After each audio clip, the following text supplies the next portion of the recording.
무릎 관절 수술에 대해서 허심탄회하게 궁금한 것들을 다 여쭙고 싶습니다. 안녕하세요. 건강과 웰 에이징 크리에이터 오렌지장입니다. 네, 안녕하세요. 정형외과만 가면 먼저 무릎이 아프다 하면은 MRI 그 다음에 바로 수술을 권하는 병원들이 많대요. 그런데 많은 분들이 무릎은 아껴 써야지 인공관절 수술을 해버리면 안 된다, 수술하면 큰일 난다라는 그런 오해들을 많이 한다고 합니다. 의사 선생님들 가족들은 안 한다더라, 수술은 가능하면 피해야 된다더라, 많은 분분한 소문들에 대해서 우리 서재권 원장님의 말씀을 한 말씀 듣고 싶습니다. 네, 대체로 지금 말씀하신 게 이제 많이 옳은 부분이 있어요. 수술은 함부로 해서는 안 되고, 그렇다고 해야 될 수술을 안 하고 오래 버텨도 안 되고, 그래서 정확하게 진단을 하고 수술을 해야 될 병은 빨리 수술해서 고생하는 거를 면하셔야 될 겁니다. 환자분들이 모든 거를 결정하게 하기 위해서는 제가 환자분한테 그 상태 설명을 해드리게 됩니다. 엑스레이를 찍어보면은 관절면이 달아있는 게 보이죠. 관절의 뼈하고 뼈 사이를 간격을 보고 관절면이 얼마나 남아있는지를 추정해서 말씀드리는 거죠. 이제 우리가 수술을 환자가 해야 되겠다고 느끼는 경우가 있어요.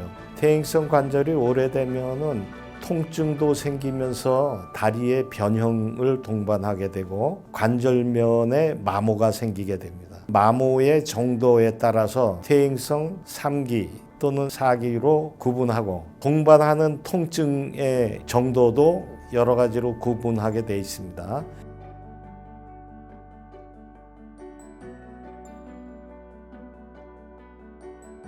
제일 중요한 거는 통증이 일상생활을 방해할 정도로 큰 경우는 우리가 상당한 통증이 동반됐다 보고 인공관절 수술에 해당한다, 이렇게 설명을 드려요.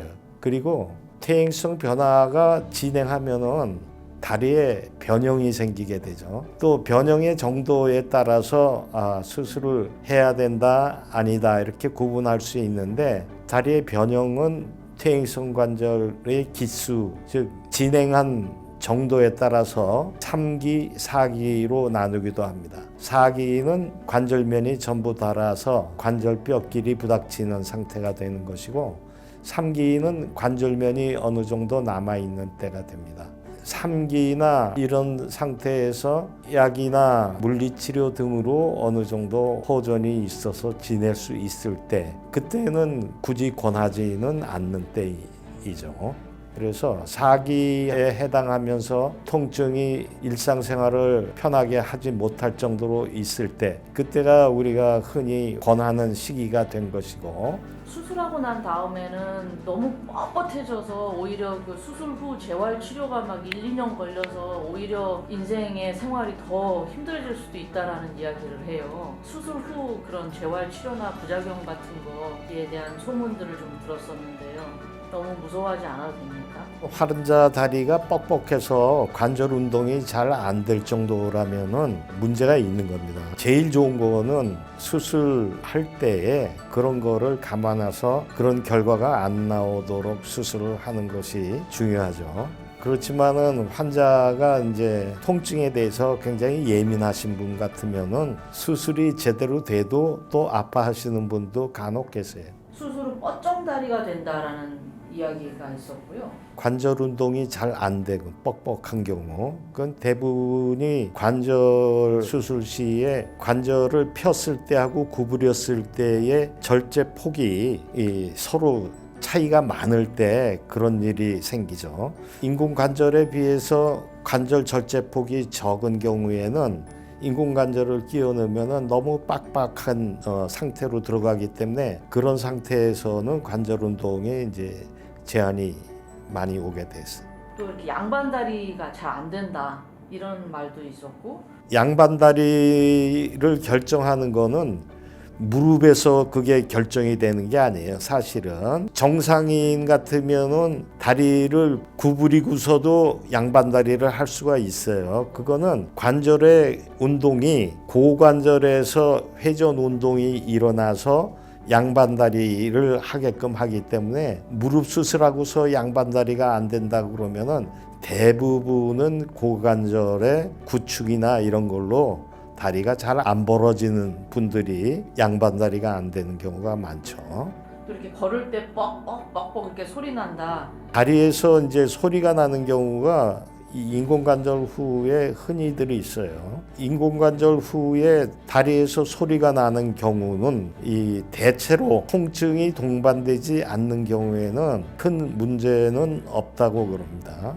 그런 경우에는 대개 1년 넘어가면은 소리가 거의 다 사라지고 그러기 때문에 통증을 동반하지 않는 소리는 그렇게 크게 걱정하실 필요는 없어요. 그래서 사람들이 혹시 수술 후 나는 문제가 생기면 어떡하나 막 1, 2년, 2, 3년, 5년 누워있으면 아무것도 못하지 않나 이런 두려움 때문에 수술을 무서워하는 경우도 많은 것 같아요. 수술 후 회복하는 기간은 한 얼마 정도로 생각하면 돼요? 우리가 잘된 수술이라 하면은 작은 상처로 근육 손상이 적고 그다음에 굴곡 신전 간격이라고 그러죠. 다리를 폈다 구부렸다 할 때 원활하게 구부러질 수 있게 인공관절이 들어간 경우 보통 2, 3주를 저희가 잡습니다. 3주 넘어가면은 보행하는데 그렇게 크게 지장은 없어요.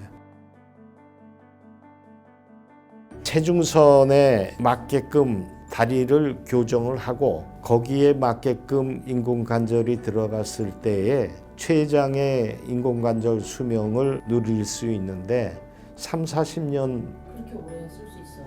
아주 잘된 인공관절은 3, 40년 인공관절 수술 초창기에는 10년 얘기를 했었어요. 10년이면은 수명이 다해서 갈아야 된다고 그랬는데 그 당시에는 인공관절 자체도 굉장히 라프하게 만들어졌고 기술이 정확하게 체중선에 맞춰서 인공관절 삽입하는 기술이 모자랐을 때 얘기입니다. 그러니까 아까 한쪽으로 이렇게 기울여서 들어가는 경우에 관절 수명이 짧아져서 10년 정도 하면은 다시 재수술을 해야 된다. 이런 얘기가 초기에는 나왔는데 나중에 인공관절의 재질도 좋아지고 기술도 발달돼서 정확하게 체중선에 맞추고 관절 굴곡 신전이 부드럽게 되고 이런 상태로 되면은 3, 40년은 쓸 수 있다고 지금은 보고 있습니다. 수술하면 그냥 큰일 날까봐 두려워하는 사람들한테 원장님 한 말씀 명확하게 힘 좀 나게 말씀 한마디 해주세요. 네, 인공관절은 노년기에 많이들 하는데 인공관절을 함으로써 자기 생활의 질이 굉장히 많이 향상됩니다. 예를 들어서 아파서 걷지도 못하고 안진뱅이 생활을 하시던 분이 인공관절 후에 보행이 자유스러워지고 그러니까 운동을 할 수 있어지고 운동을 하게 되면은 뼈의 질이 향상이 되죠. 그래서 골다공증이나 이런 거를 예방할 수 있고 요새는 근육이 또 중요하다고 그러는데 근육을 유지시켜주고 그러기 때문에 삶의 질이 많이 달라지죠. 그래서 나이 드신 분이 수술의 공포 때문에 그걸 결정하지 못하고 너무 오랫동안 고생하시는 분들은 빨리 수술을 해서 밝은 일상생활을 하시면 좋겠습니다. 무릎 관절, 인공관절 수술에 대해서 공포가 좀 저는 줄어든 것 같아요. 원장님 좋은 말씀 해주셔서 진심으로 감사합니다. 네, 감사합니다.